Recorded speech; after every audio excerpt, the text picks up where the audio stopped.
Hello, everybody. I'm Seth Weissman, and welcome to another episode of Safe Real Estate. Today, I'd like to talk about when you should use a pre-showing compensation agreement versus when you should use a broker compensation agreement.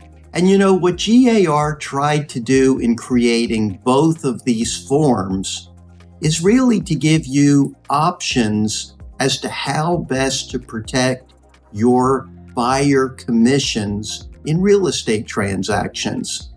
And in doing that, I have noticed that a lot of realtors really just want one approach and don't want necessarily to have a lot of choices.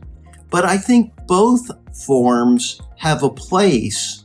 And with regards to the pre-showing compensation agreement, I would be using that when you do not know what the compensation is that is being offered, and you submit something to the listing agent to try to find out and to get some clarification and certainty on.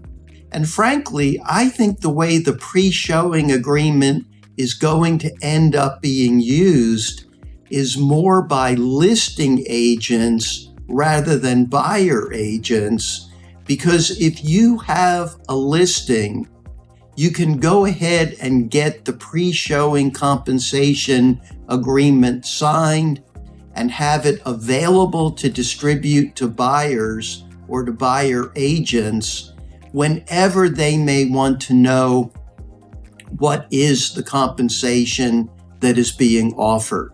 The broker compensation agreement is intended as an exhibit to the purchase and sale agreement.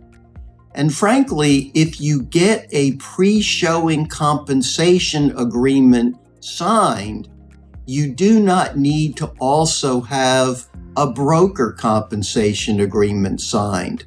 What you really want is one or the other of those forms signed, but you don't need both.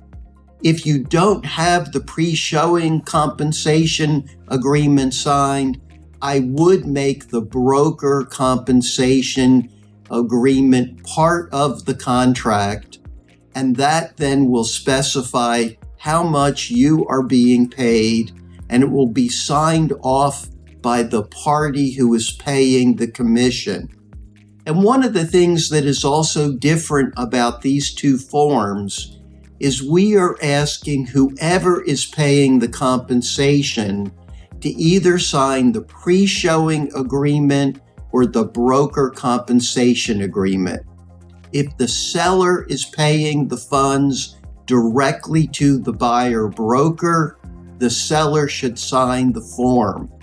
If the seller is paying money to the listing agent, and the listing agent is then sharing it with the buyer broker, the listing agent should sign one of those two forms. In any event, I do think what will happen is as those forms start to be used, different practices will emerge, and I suspect that there will become procedures in place as to how both of these forms are routinely used. I hope this episode of Safe Real Estate has been beneficial. As always, it's great to see everybody. Please continue to tune in. Bye now.